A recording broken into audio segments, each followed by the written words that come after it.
Bismillah ar-Rahman ar-Rahim. We're back with another In Context. Today's June 13th.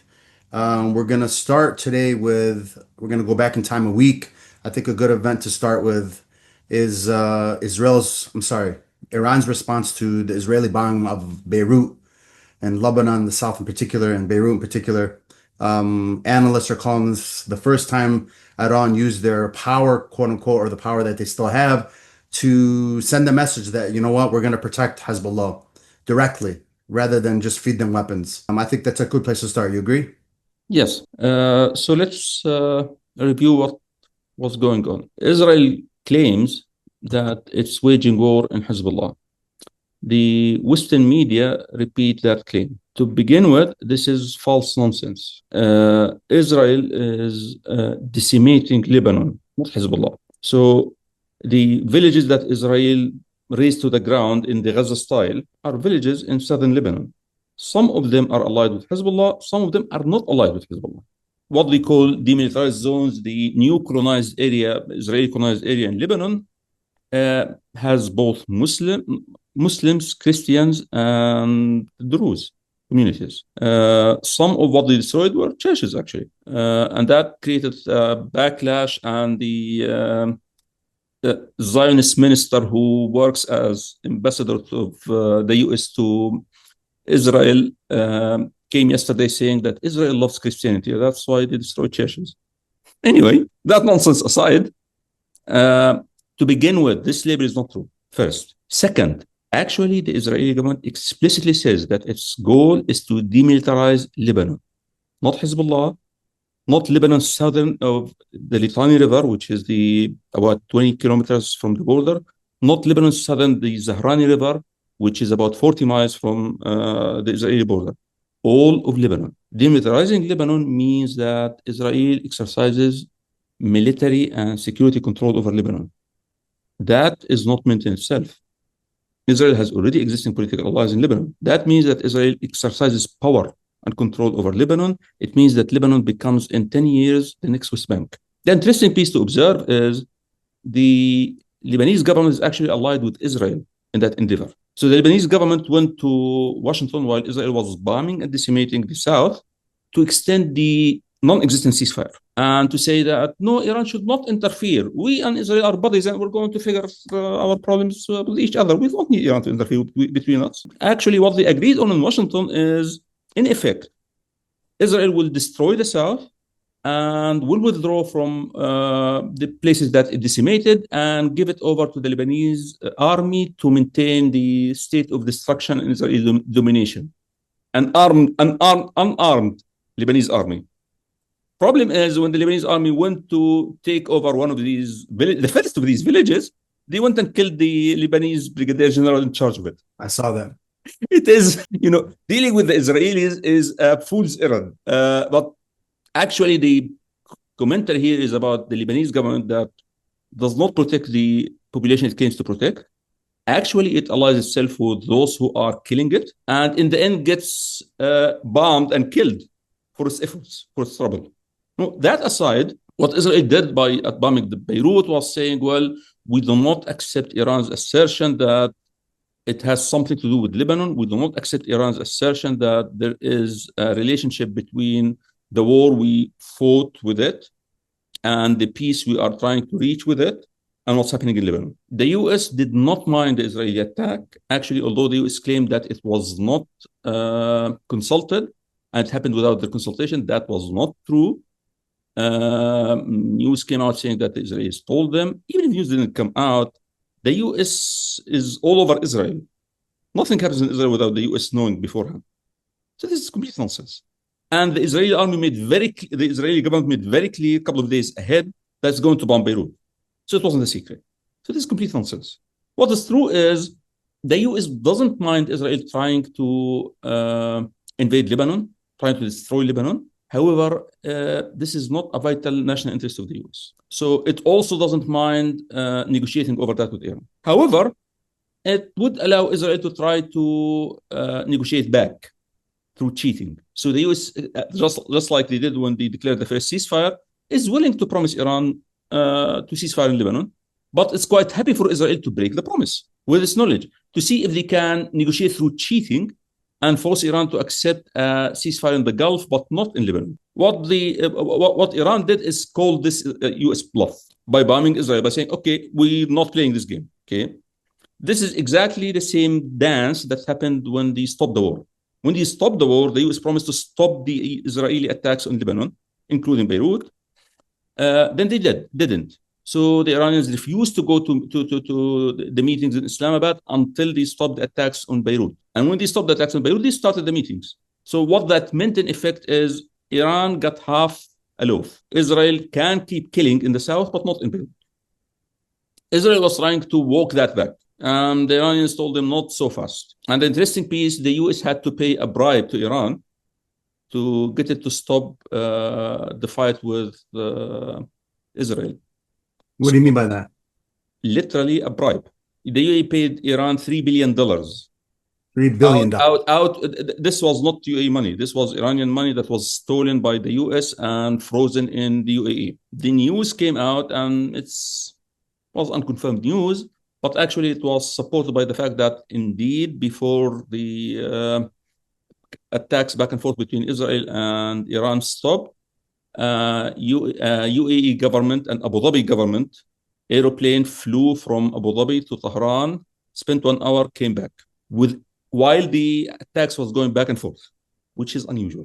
So that leak was reasonable. It was again confirmed today with further details by Reuters. Of course, the UAE government came out denying it, but these, potentates, when they deny, essentially they assert what's going on. So their denials are useful as admissions. Well, Anyway. what's interesting to this detail you're presenting is analysts that don't read the news as carefully as you do.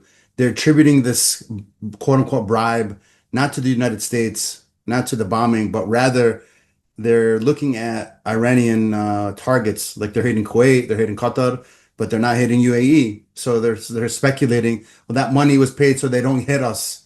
That's how simple-minded they were defining it. Look, the UAE doesn't do stuff without the US permission. To begin with, this is an Iranian government money that was stolen while in UAE banks on US orders. To unfreeze it, they won't dare do that without the US permission. So people need to have some brains and think about how the bureaucracy works. Moving any dollars out of these accounts requires the Treasury Department approval. And you're dealing with lackeys. Come on. Makes sense. If really the UAE were to do that without US permission, they would shoot down the plane. Come on. They wouldn't let it even fly. Come on, get alive, guys.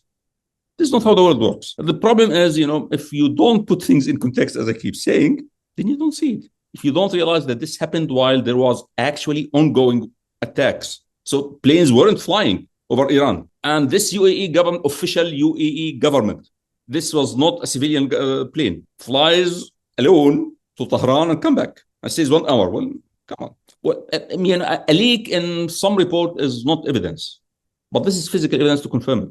And then Reuters comes back independently and confirms it today, in addition to other details, which I'm going to come back to. So that shows that this stuff happened. Okay. So the question here is, why did Iran escalate, and why does Iran keep saying that you cannot attack Lebanon? Fundamentally because, people have to distinguish this thing that they keep called the acts of resistance. People need to distinguish that this is a propaganda rubric. Within this acts, there are entities that are actually extensions of the Iranian nation state, meaning native tools of Iranian foreign policy. And then there are others that are allies, meaning other groups with similar interests to Iran in certain areas that exchange, support in certain areas. So Hezbollah in Lebanon and the sectarian Shia militias in Iraq are extensions of the Iranian nation state. And this is bureaucracy. In Iraq case, this is bureaucracy. Those were people who were actually fled Iraq to Iran and were fighting in the Iranian army during the Iran-Iraq war and came back to Iraq after Saddam fell. And be extended after that and multiplied and stuff like germs. But regardless, this is bureaucracy. Just follow the paperwork. Hezbollah is different. It grew up through a political movement, agreed, okay, and built on other existing intellectual trends, fine. But both of them function as integral elements of the Iranian foreign policy. What you have in Yemen, Houthis, what you have in Palestine, Jihad al-Islami and Hamas, these are allies of Iran. They have common interests in certain places, and they will support each other in certain places, but this is limited support. So they are not the same thing. So it's very natural for Iran to try to protect Hezbollah. The problem Iran has is Israel is trying to attack Lebanon through Hezbollah. So Iran may not object to Israel attacking Beirut in and of itself. It objects to attacking Lebanon to eradicate Hezbollah. That is not acceptable to Iran. Okay? So just like, when the US bombs the Revolutionary Guard in Qasham, Iran responds. Well, if Israel bombs Hezbollah in Lebanon, Iran responds. Same thing. Why would people find this very strange? I don't know.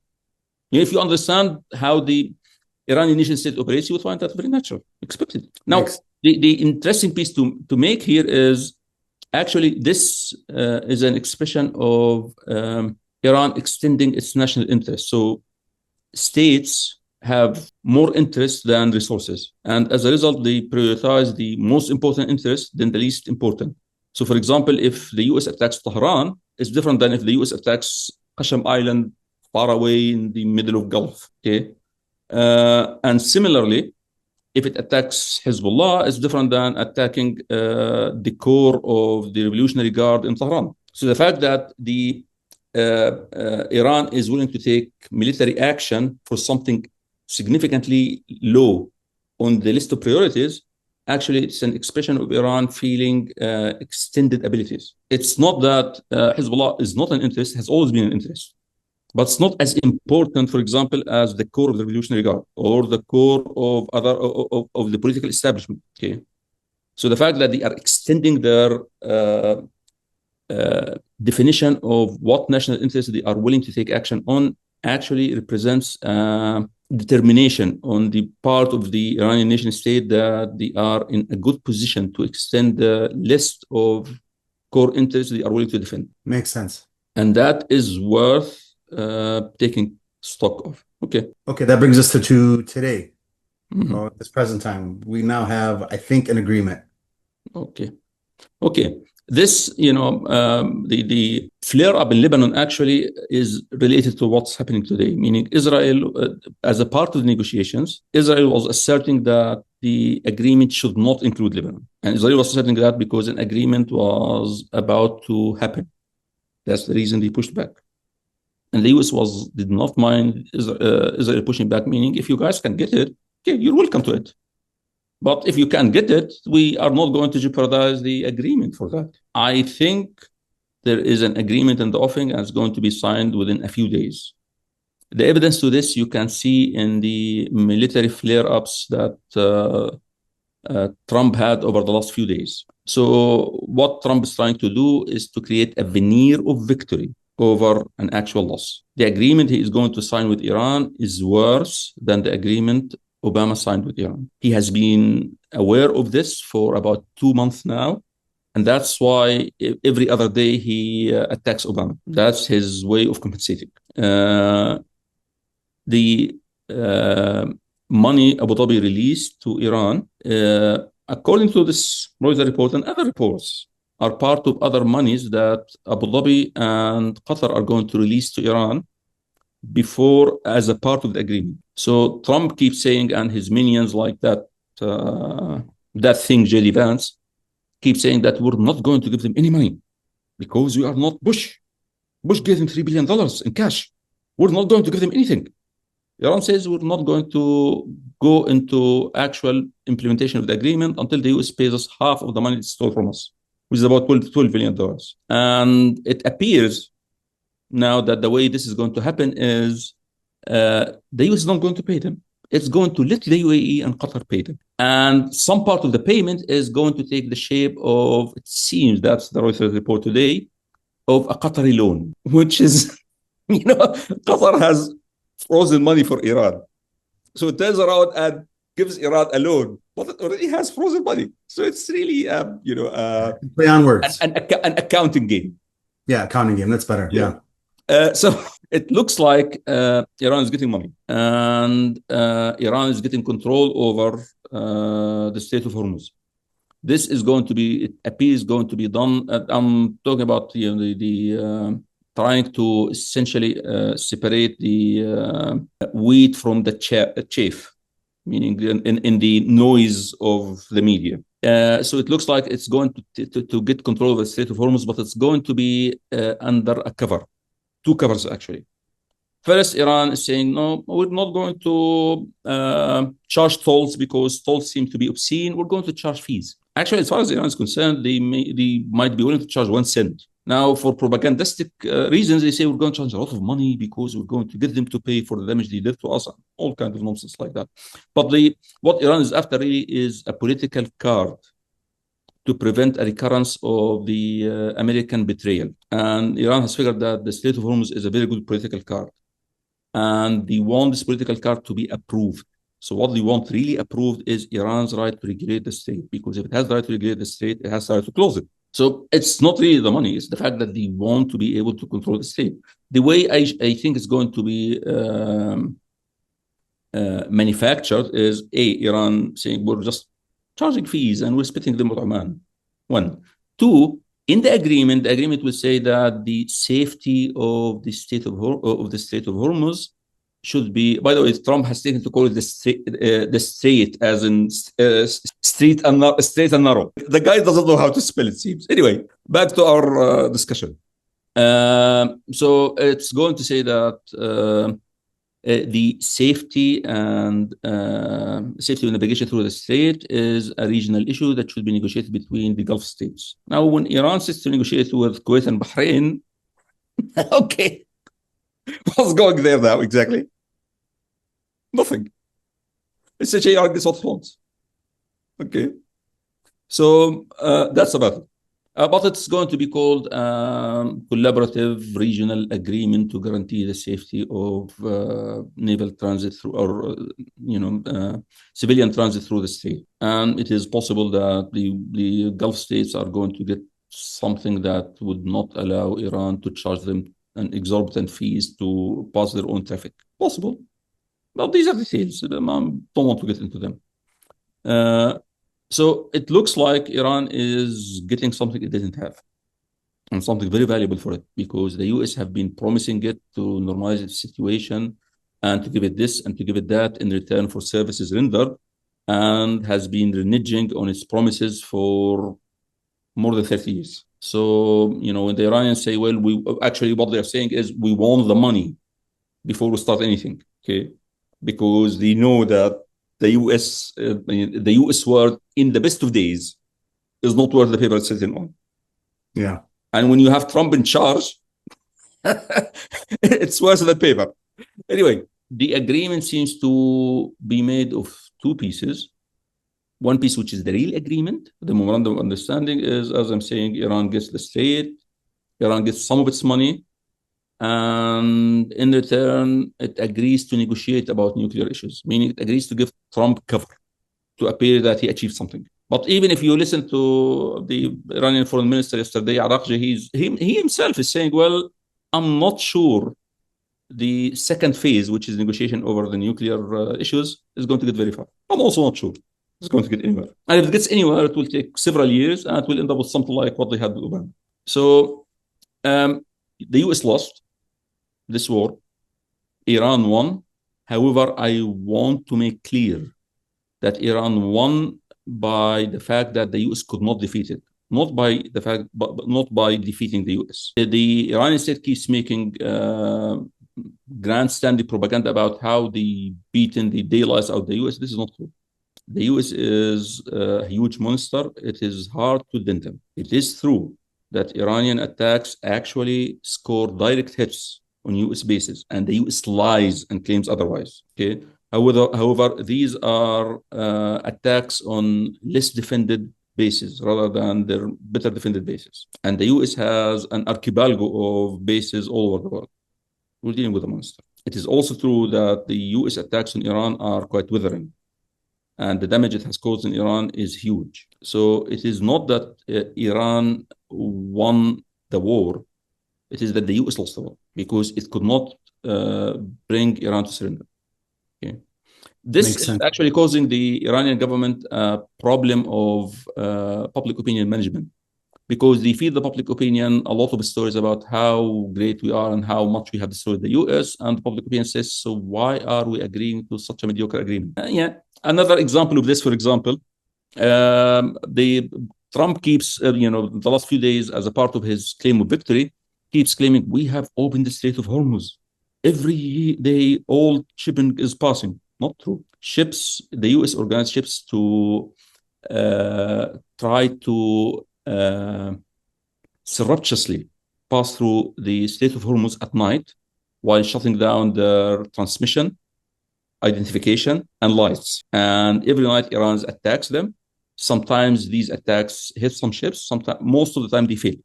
This morning, the occupation forces of the U.S. in the Middle East, otherwise known as Central Command, declared that we have stopped the Iranians from attacking shipping. The strait is open. Turns out that one of the tankers was actually hit. Okay.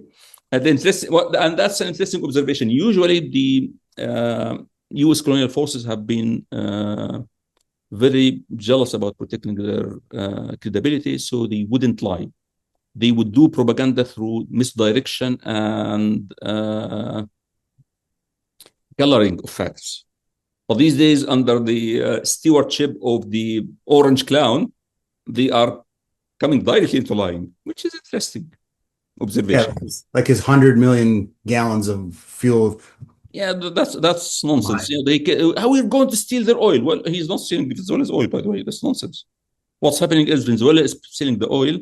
However, the proceeds are put in accounts controlled by the U.S. and the spending happens under U.S. Supervision. It's colonialism light, but the stuff Trump feeds his followers, nonsense. Anyway, the point, however, Trump was making by saying the strait is open is he is trying to create the veneer of victory over something that looks very much like loss. Okay. So that's why he's claiming, well, the strait is open. It isn't open. Ships has to slip by night under the Iranian attacks. Anyway, that doesn't, on the other hand, mean, as Iran claims, that the strait is completely closed. Okay. And it doesn't mean, as Iran claims, that these ships actually turn around and flee into the back to the Gulf. Actually, they pass. Not all of them, but most of them pass. So the issue here is there's a lot of lies on both sides, and one has to maintain their eyes open and keep a level head to see facts as they are. Otherwise, you lose contact with the ground and you flip in your head. Was there any language in the memorandum of understanding that included Lebanon? The memorandum has not been released yet. What is being released are leaks here and there, and some of them are colored by the interests of those who released them. Some of them are deliberately misleading. Some of them have echoes of the truth. Yes, the point here now, what is to watch for really is whether that really means the memorandum would actually cover Lebanon in full or just Beirut. I have no doubt that will cover Beirut. But the question is whether it would cover Lebanon in full. Iran also is making noises that it may cover even Gaza. I'm not sure about that. So this is something to watch, actually, whether it will explicitly cover Lebanon or implicitly. And if it covers Lebanon, whether it was going to cover Beirut or all of Lebanon. And whether it will force Israel to withdraw from southern Lebanon or maintain the status quo. These are things to watch for, okay? But definitely, the U.S. is giving away things that Israel has dreamt of doing in Lebanon. Not because the U.S. disapproves of them, as some people would be prone to think, but because the U.S. doesn't care particularly either way.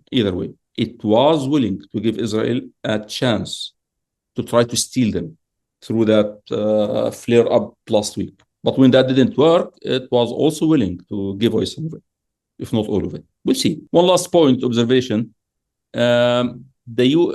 Trump kept claiming that there will be a big signing ceremony because he likes pomp and circumstance. It turns out that's going to be digital signing, which is also another sign of how not in control he is, and how the veneer of victory he's trying to create is really false. What do you mean by digital signing?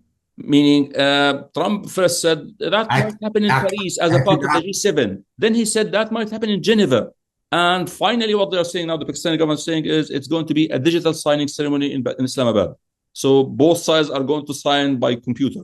Okay? And Trump is, loses his chance of sending JD Vance to take a picture and look great and victorious and stuff. Who asked for the digital signing? I think Iran. I see your point. Okay. Because they don't want to give him this picture. Very interesting. All right, I think we got it. Yeah.